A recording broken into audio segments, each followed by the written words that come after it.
বিসমিল্লাহির রহমানির রহিম। আজকে ভিডিওতে কথা বলবো রবীন্দ্রনাথ ঠাকুরকে নিয়ে। তো ওনার জন্মবার্ষিকী গেল কিছুদিন আগে, আরও আগে ওনাকে নিয়ে কথা বলা দরকার ছিল, যে ব্যস্ততার কারণে বলা হয়ে ওঠে নাই। তো আজকে আমরা ভিডিওতে ওনাকে নিয়ে কথা বলবো। আজকে কথা বলবো ওনার মুসলিম প্রীতি বা বিদ্বেষ নিয়ে। কারণ হচ্ছে ইদানিংকালে বাংলাদেশে রবীন্দ্র অনুসারীরা একটা জিনিস প্রমাণ করার বা বাস্তবায়ন করার চেষ্টা করতেছে, সেটা হচ্ছে রবীন্দ্রনাথ ঠাকুর ছিলেন একজন অসাম্প্রদায়িক এবং সর্বধর্মপ্রিয় বা সব ধরনের মানুষকেই তিনি ভালোবাসত। মানে হচ্ছে মুসলিমদের প্রতি ওনার বিদ্বেষ ছিল না, যদিও মুসলিমদের নিয়ে উনি কিছু লেখে নাই। এই ক্ষেত্রে রবীন্দ্র অনুরাগীদের ধারণা বা যুক্তি হচ্ছে যে উনি যেহেতু হিন্দু মানুষ ছিল, তো উনি মুসলমানদেরকে নাই লিখতে পারে। আর ওনার পাঠক শ্রেণীও মুসলমানরা ছিল না, কারণ ওই সময় মুসলমানরা তো গরিব ছিল। তো এরা কি বলে, মানে সাহিত্যে অত বেশি অগ্রসর ছিল না। তো আজকে আমরা ওনার বিভিন্ন লেখার থ্রুতে দেখব যে মুসলিমদের নিয়ে আসলে ওনার লেখা আছে কিনা বা সেই লেখাটা কেমন। তো প্রথমেই আমরা যে ওনার একটা কবিতা পাই, সেটা হচ্ছে উনি হচ্ছে আলাউদ্দিন খিলজি দ্বারা চিতর আক্রমণ এবং পত্তিনীর জহরব্রতকে নিয়ে লিখেছেন। জল জলচিতা দ্বিগুণ আগুন পরাণ সপিপে বিধবাবালা, জলুক জলুক চিতার আগুন জুড়াবে এখনই প্রাণের জ্বালা। মানে হচ্ছে আলাউদ্দিন খলজি হচ্ছে দিল্লির শাসক ছিল। উনি চিতুর আক্রমণ বা রাজপুত আক্রমণ করার পরে রাজপুত রাজাকে হত্যা করে।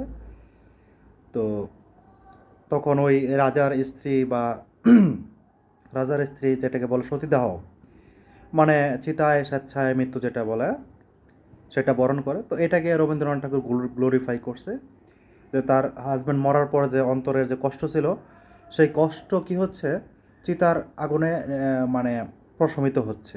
এটাকে মহান হিসেবে দেখছে। মানে হাজব্যান্ড মরার পরে সে তার সতীত্ব বিসর্জন না দিয়া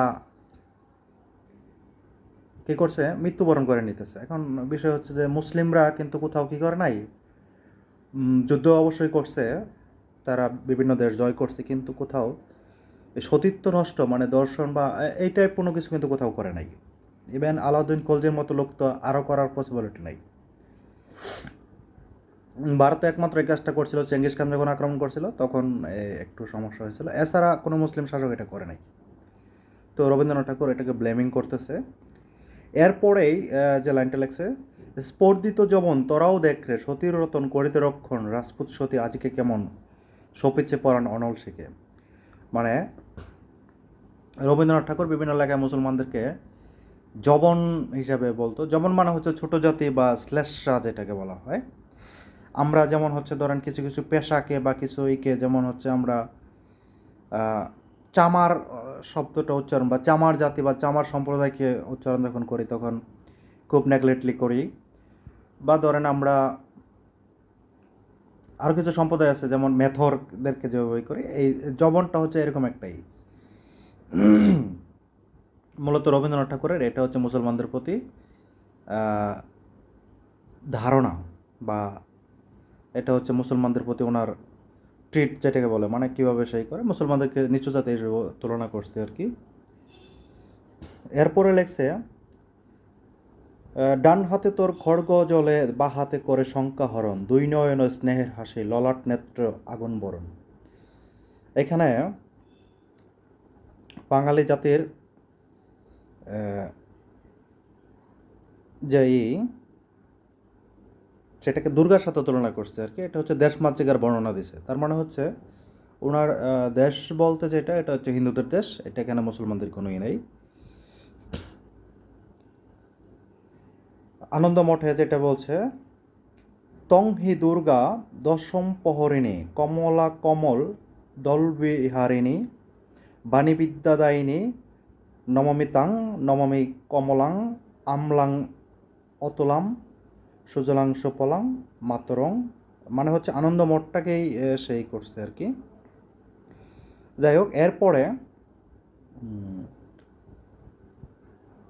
1933 সালের 16 অক্টোবর হেমন্তবালা দেবীকে রবীন্দ্রনাথ ঠাকুর লিখেছেন, দেশের অসীম দুর্গতির কথায় মন যখন উদ্বিগ্ন হয়ে ওঠে তখন চুপ করে থাকতে পারি না, ধর্ম ও নিরর্থক আচরণে হিন্দুকে শতদা বিভক্ত করে রেখেছে। মানে হিন্দুরা যে ধরেন ইন্ডিয়াতে তো বিভিন্ন প্রদেশ আছে, তো ওই বিভিন্ন প্রদেশের দেবতা হচ্ছে এক এক রকম, যেমন দুর্গা হচ্ছে এক এলাকার, যেমন মুসলমান না সরি, বাঙালি হিন্দুদের প্রধান দেবী হচ্ছে দুর্গা। আবার অন্য অঞ্চলে কিন্তু দুর্গা না, কোথাও হচ্ছে গণেশ, কোথাও হচ্ছে কালী, আবার অন্য অনেক দেবতাই আছে আর কি। তবে মানে এক এক দেবতা এক এক অঞ্চলে শক্তিশালী আর কি। এটা নিয়ে রবীন্দ্রনাথ ঠাকুর দুঃখ পাইছে আর কি। বিদেশিদের হাতে তাই পরাভবের পর পরাভব ভোগ করতে আসছে, মানে হচ্ছে বিদেশিদের শাসন তার মানে করতেছে এই হিন্দুরা বিভক্ত থাকার ফলে। অন্তঃশত্রু এবং বহিঃশত্রুদের হাতে মার খেয়ে খেয়ে আমাদের হার জীর্ণ। মানে এখানে অন্তঃশত্রু এবং বহিঃশত্রু, একটা হচ্ছে ধরেন বহিঃশত্রু কারা ছিল, ইংরেজরা ছিল, আর অন্তঃশত্রু হচ্ছে মুসলমানরা। মুসলমান ধর্মে মানে এখানে পড়া যেটা উদাহরণ দিচ্ছে যে আমরা যে বিভক্ত, কিন্তু মুসলমানরা তো বিভক্ত না। মুসলমানরা ধর্মে এক, আচারে এক, বাংলার মুসলমান, মাদ্রাজের মুসলমান, ভারতবর্ষের বাইরের মুসলমান, সমাজে সবাই এক, বিপদে আপদে সবাই এক হয়ে দাঁড়াতে পারে। এদের সঙ্গে ভাঙাচোরা হিন্দুজাত পারবে না। আরও একবার পাঠানদের হাতে কানমলা খাওয়ার দিন ঘনিয়ে আসছে। তো পাঠান হচ্ছে পাঞ্জাবের মুসলমানদেরকে পাঠান বলা হয় মূলত। তো এটা নিয়ে রবীন্দ্রনাথ ঠাকুর খুব চিন্তিত ছিল যে পাঠানরা হয়তো আবার ভারত আক্রমণ করতে পারে বা হিন্দুদেরকে করতে পারে। এটা কখন বলছে? 1933 সালে, যখন হচ্ছে ধরেন ভারত ইংরেজদের দ্বারা আক্রান্ত। তো উনি কিন্তু ইংরেজ বা হিন্দুদেরকে নিয়ে খুব টেনশনে ছিল না। উনি টেনশনে ছিল যে হিন্দুরা তো তখন প্রথম বিশ্বযুদ্ধ হয়ে গেছে, হয়তো ব্রিটিশরা চলে যাবে, তো আবার কি মুসলমানরা শাসন করবে কিনা, এই জিনিসটা নিয়ে উনি উদ্বিগ্ন ছিল।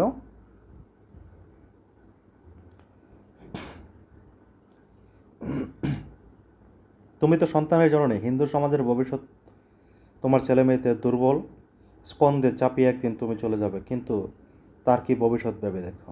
এটা হচ্ছে কোথায় প্রকাশিত হয়েছে? বাংলা সাপ্তাহিক সত্যিকার 21/6/1999 সংখ্যায় উদ্ধৃত এটা। আচ্ছা, এবার দেখুন আরও কিছু উদ্ধৃতি যেটা রবীন্দ্রনাথ ঠাকুরের মুসলমানদেরকে নিয়ে। যে মুসলমানকে আজ ওরা প্রশ্রয় দিচ্ছে সেই মুসলমানেরাই একদিন মুসল ধরবে। অমিয় চক্রবর্তীকে লেখা চিঠি, এটা হচ্ছে 15 নভেম্বর 1934 সালে। চিঠিপত্র যে লেখাটা আছে ওটার 11 নম্বর পৃষ্ঠায় এটা আছে। তারপরে 2 নম্বর লিখছে 40 লাখ হিন্দু 1 লাখ মুসলমানদের ভয়ে মারাত্মকভাবে অভিভূত। এটা কোন জায়গার কথা বলছে জানি না, বাট বিষয়টা হচ্ছে উনি মুসলিম ঘৃণা সরাইতে চেষ্টা করছে আর কি। এগুলো ধরেন রাজনৈতিক কথাবার্তা, কিন্তু উনি যেহেতু রাজনীতি করতো না, বাট কবি ছিল, কিন্তু ঠিকই রাজনৈতিক কথা বলছে এবং সেটাতে মুসলমানদেরকে এবং হিন্দুদের বিভেদকে সে উস্কাইয়ে দিছে। এটা আসছে 1923 সালে আনন্দবাজার পত্রিকার সাক্ষাৎকার দিয়েছিল রবীন্দ্রনাথ, তখন এটা বলছিল। তারপরে রবীন্দ্র রচনাবলীর 13 খণ্ডের পৃষ্ঠা 317 কালান্তরে লেখা, যদি মুসলমান সমাজ মারে আর আমরা পরে পরে মার খাই, তবে জানবো এ সম্ভব করেছে শুধু আমাদের দুর্বলতা। মানে বারবার একটা বিষয় যে হিন্দুরা যে দুর্বল, হিন্দুরা অসচেতন, হিন্দুরা বিভক্ত, এই বিষয় নিয়ে রবীন্দ্রনাথ ঠাকুর খুব বেশি কী ছিল, কনসার্ন ছিল।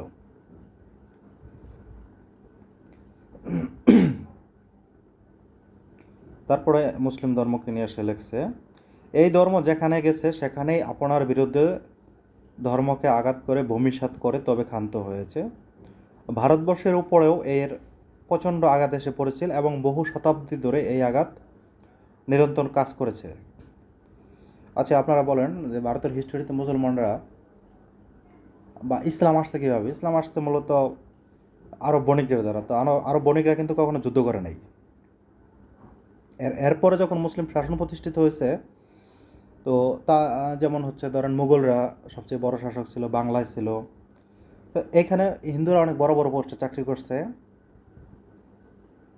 কখনো হিন্দু বিদ্বেষ হয় নাই বা ধর্মান্তকরণ এটা হয় না। যদি হয়তো তাহলে ধরেন উত্তরপ্রদেশ বা দিল্লিতে কিন্তু অনেক বেশি মুসলমান থাকতো, দিল্লিতে এখনও হিন্দু বেশি। এটা লেখছে হচ্ছে রবীন্দ্র রচনাবলী 12 খণ্ড পৃষ্ঠা 408 শান্তিনিকেতন। তারপর হচ্ছে ইতিহাসে দেখা যায় নিরুৎসক হিন্দুগণ মরিতে কুণ্ঠিত হয় নাই, মুসলমানেরা যুদ্ধ করে আছে আর হিন্দুরা দলে দলে আত্মহত্যা করে আছে। এটা হচ্ছে ওই 12 খণ্ডে পৃষ্ঠা 485-তে ইতিহাস অধ্যায় লেখছে। তো যেটা বলছে যে মুসলমানরা যুদ্ধ করে মরে আর হিন্দুরা কি স্বেচ্ছা মৃত্যুবরণ করে, মানে মাইরা মরতে কইছে আর কি, হিন্দুদেরকে সরাসরি মরতে না করছে। এরপরে আবার হেমন্তীবালা দেবীকে লেখা চিঠি, প্রতিদিন নিম্ন শ্রেণীর হিন্দুরা মুসলমান ও খ্রিস্টান হতে চলেছে, কিন্তু ভাটাপাড়ার চৈতন্য নেই। একদা ওই তর্করত্নদের পপৌর মণ্ডলীকে মুসলমান যখন জোর করে কলমা পড়াবে তখন পরিতাপ করার সময় পাবে না। মানে বলতেছে এই যে গরিব হিন্দুরা যে মুসলমান এবং খ্রিস্টান হচ্ছে, এটা নিয়ে হিন্দু সমাজকে কাজ করতে বলছে, নয়তো বা কী হবে, মানে যারা অভিজাত শ্রেণী আছে ওদেরকে একসময় জোর করে কী করবে, হিন্দু বানাবে। তো এটা হচ্ছে হেমন্তীবালাকে লেখা চিঠি, 1933 সালে, চিঠিপত্র 9 এটা আছে। এরপরে মোগল সাম্রাজ্যবাদের বিরুদ্ধে রুখে দাঁড়ানো ছত্রপতি শিবাজি, আপনারা শিবাজির নাম শুনবেন, শিবাজিকে নিয়ে ইন্ডিয়াতে অনেক ছবি টবি হচ্ছে, মোদী সরকার এটাকে প্রমোট করতেছে। তো শিবাজি কী ছিল, মানে ছোটোখাটো একটা যোদ্ধা ছিল, উনি পাহাড়ে পালায় থাকতো আর মোগলদেরকে ধরেন মাঝে মাঝে আক্রমণ করতো, যদিও তার কোনো শক্তি ছিল না এবং সে কোনো রাজ্য প্রতিষ্ঠা করতে পারে নাই। ওইটা আরেক হিস্টোরি, আরেকদিন বলবো।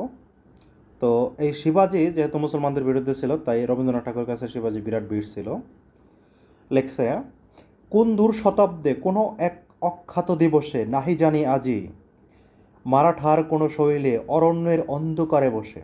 এই যে অরণ্যের অন্ধকারে মানে হচ্ছে শিবাজি তো পাহাড়েই থাকতো, কারণ ওর ধরার জন্য আওরঙ্গজেব বা এরা খুব চেষ্টা করছে। এটাকে বলা হচ্ছে ইঁদুর বিড়াল খেলা। যখন আক্রমণ হইতো তখন শিবাজি ইঁদুরের মতো পালাইতো, আবার যখন ধরেন মোগলরা অন্য অঞ্চল চলে যেত তখন কী হইতো, সে আত্মপ্রকাশ করত।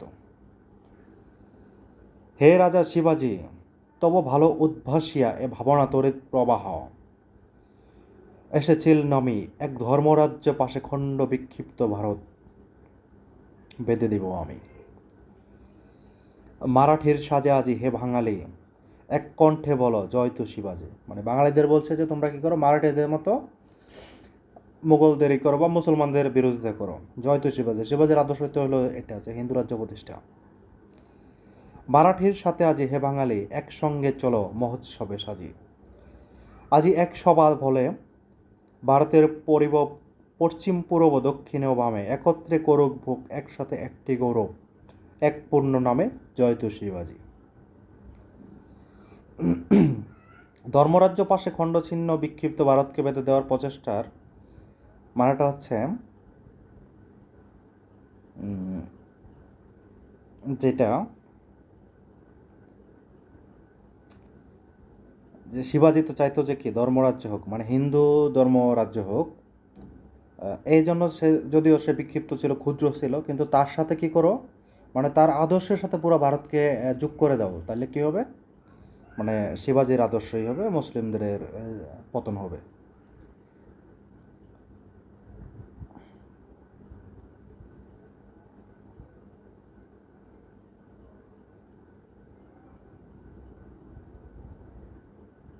তারপরে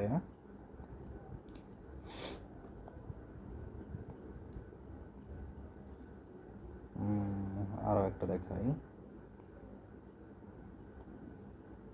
এই যে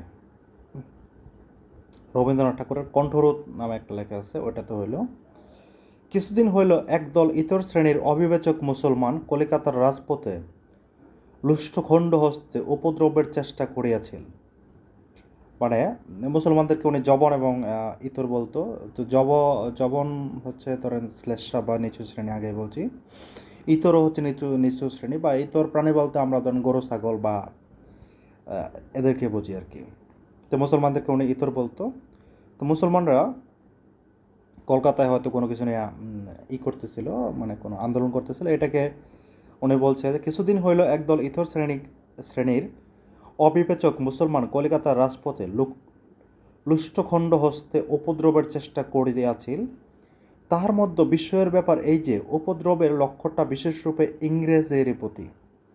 তাহাদের শাস্তিও যথেষ্ট হইয়াছিল। প্রবাদ আছে, ইট্টি মারিলে পাটকেলটি খাইতে হয়, কিন্তু মুরগণ ইট্টি মারিয়া পাটকেলের অপেক্ষা অনেক শক্ত শক্ত জিনিস খাইয়াছিল। মানে হচ্ছে মুসলমানরা মূলত হচ্ছে, যেহেতু ভারতের স্বাধীনতায় মুসলমানদের একটা অবদান আছে, এবং ইংরেজদের বিরুদ্ধে মুসলমানগণ বিভিন্ন সময় আন্দোলন করছে। অনেক সময় ধরেন এই যে তিতুমির বলেন বা এরা তো এদেরকে তো ব্যাপক শাস্তি দেওয়া হয়েছে, ফাঁসি হয়েছে, বা কাউকে তিতুমিরের কেল্লা তো আগুন দিয়ে উড়াই দেওয়া হয়েছে। তো এটাকে রবীন্দ্রনাথ ঠাকুর খুব খুশি হয়েছে। তার মানে হচ্ছে রবীন্দ্রনাথ ঠাকুর কিন্তু ইংরেজ বিরোধী ছিল না, এবং হচ্ছে সে ভারতের স্বাধীনতার পক্ষে ছিল না, সে মূলত ছিল মুসলিম বিদ্বেষী।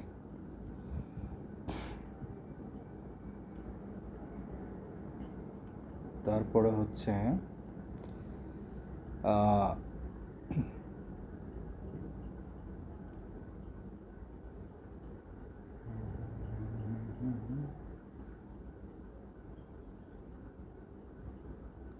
সরকার শাহাবুদ্দিন আহমেদ তার ইতিহাসের নিরেখে রবীন্দ্র নজরুল চরিত বইয়ের পৃষ্ঠা 269 থেকে 284-তে লিখেছে, মুসলমান প্রজাদের চিট করার জন্য নমশূদ্র প্রজা এনে বসতি স্থাপনের সাম্প্রদায়িক বুদ্ধি রবীন্দ্রনাথের মাথা থেকে বের হয়েছিল। মানে রবীন্দ্রনাথ ঠাকুরের জমিদারিত্ব ছিল ধরেন সিরাজগঞ্জ বা এই এলাকাটাতে, কুষ্টিয়া অঞ্চলে। তো এটা মুসলিম অধ্যুষিত এলাকা ছিল। তা উনি একসময় কী করলো,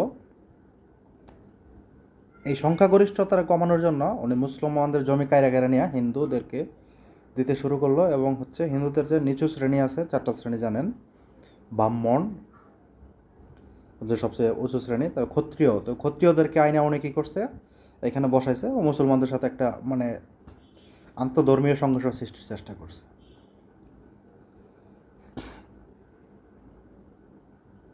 তারপরে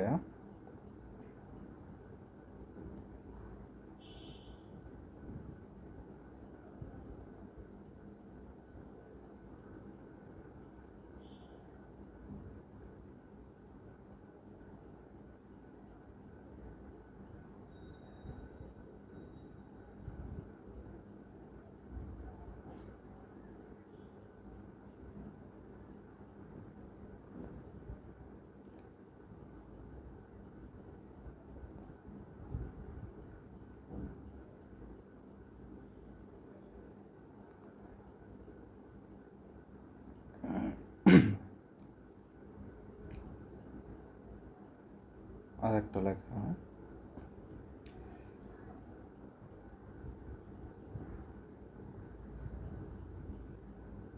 তো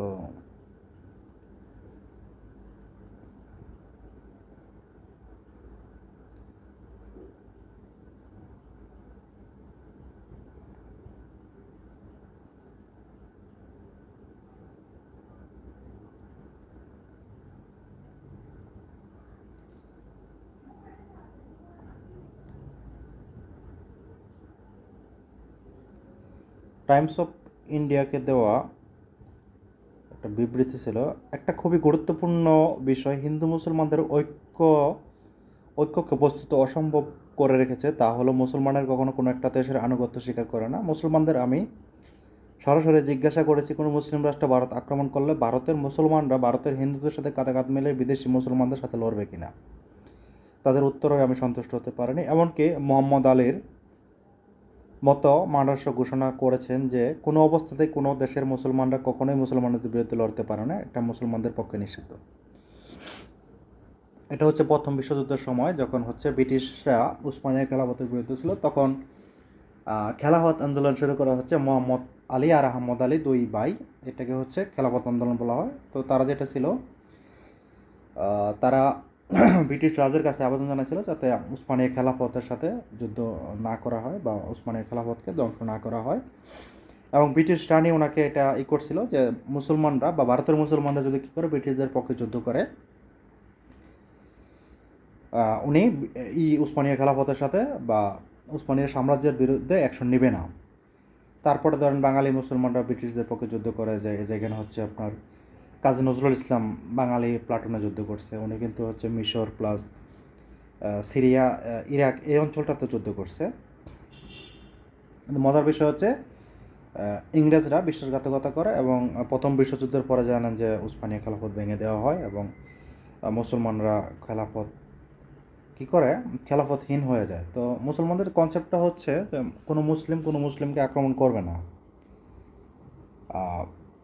এই জন্য মোহাম্মদ আলী হয়তো বা পক্ষে ছিল না, বা এটা হওয়ার তো কোনো সম্ভাবনা নাই। ইতিহাসে মুসলমান যুদ্ধ খুব কম হয়েছে, তার ভিতরে একটা ধরেন হয়েছে পূর্ব পাকিস্তান আর পশ্চিম পাকিস্তান, আরেকটা হচ্ছে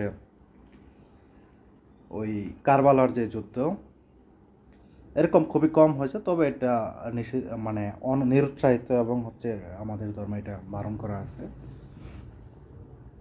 তো তার মানে এটা না যে কেউ ভারত আক্রমণ করলে বা প্রতিহত করবে, বা ভারত আক্রমণ করার কোনো প্রশ্নই নাই। আমি যে বিষয়গুলো আলোচনা করলাম এতক্ষণ, সেটা হচ্ছে রবীন্দ্রনাথ ঠাকুরের মুসলমানদের প্রতি মনোভাবটা ফুটিয়ে তুললাম। তো এত কিছুর পরও তো কাউকে মানে সেকুলার কবি বলা যায় না। ঠিক আছে, সে কবি, কিন্তু সে সেকুলার কবি হইতে পারে না এবং সে অসাম্প্রদায়িক হইতে পারে না, সে সাম্প্রদায়িক। এখন সে হিন্দু ছিল, যেহেতু হিন্দু ধর্মের জন্য চিন্তা করছে, হিন্দু ধর্মের অনৈক্য অনগ্রসরতা নিয়ে চিন্তা করছে। তো এটাকে নেগেটিভলি নেওয়ার কিছুই নেই। মুসলমান কবিরা মুসলমানদের চিন্তা করবে, আপনি আপনার পরিবারের চিন্তা যেমন করবেন, আরেকজনের পরিবারের চিন্তা করবে। বাট এই আসল সত্যটাকে লুকাইয়া ওনাকে আমাদের জীবনের আদর্শ বা জাতীয় আদর্শ বানানোর কি নাই, কোনো মানেই নেই। ভালো থাকবেন। কোনো কিছু গ্রহণ করার আগে জেনে শুনে গ্রহণ করবেন। বিশেষ করে বাংলাদেশের বামেরা যাদেরকে প্রমোট করে, মানে একটা কথা ছিল কি জানি, যে ভুলে গেলাম। তো বিষয়টা হচ্ছে তোমার শত্রুর বন্ধুও তোমার শত্রু, মানে হচ্ছে বামেরা যেহেতু আমাদের শত্রু, তাই বামেদের বন্ধু বা বামেদের আদর্শ, বামেরা যদি মানে কলা গাছ আনে, ওটা মনে করবেন যে ওই কলা গাছ খেলে সমস্যা আছে। বামেরা যদি দোলবা গাছ আনে, ওই দোলবা গাছও খাবেন না। ভালো থাকবেন।